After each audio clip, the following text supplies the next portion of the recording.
That's as simple as I can put it. Okay. Now, the role of the producer. A producer have several possible rights depending on the agreement. They may own the beat, part of the composition, the publishing percentage, producer royalties, and the master points, parts of the master. But this depends on the deal, right? So a producer can create a rhythm and allow artists to voice on it, but the agreement says the producer gets 50% publishing and 3% producer royalties, but does not own the master.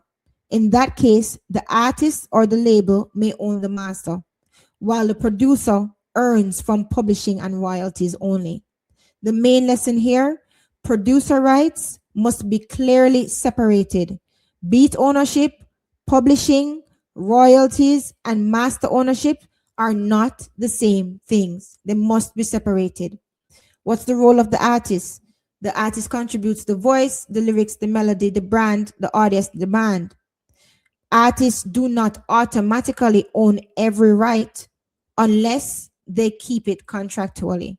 Example, an artist signs to a label. We said this before. Them sign over them rights, them sign to a label most times. The artist performs the song and may write it, but the label agreement says the label owns the master.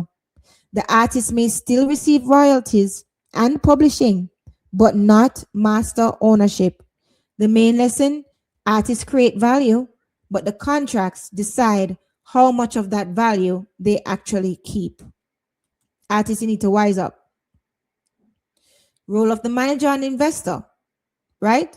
A manager and investor, they often confuse funding with ownership. A manager may be entitled to commission. An investor may be entitled to repayment or profit share, but neither automatically owns the master unless the agreement says so. Example, an investor pays for studio and video. The deal says investor recoups first 50% of revenue until paid back. That is not the same thing as owning the master. The main lesson, repayment rights and ownership rights are completely different. Hi Renee Live, big up yourself, state. Big up Lion King South, big up. Right? So the role of the label. Labels often own masters because their contracts say they do, right? They usually provide recording budget, marketing, distribution, radio support, playlist pitching, PR, and the legal infrastructure. But the key is not that they're paid. The key is that the artist signed the agreement, giving the label the ownership and control. Example, the label spends $100,000 on a project. The contract says all masters recorded during the term belong to the label. The label owns the masters because of the contract, not because of the payments alone, right? Not because of that. Label owns masters because they combine funding with contracts. The work for hire agreements, we talked about that. Example, a vocalist signs a work for hire agreement for $500. They record her vocals.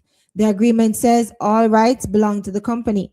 The vocalist may have no ownership in the master.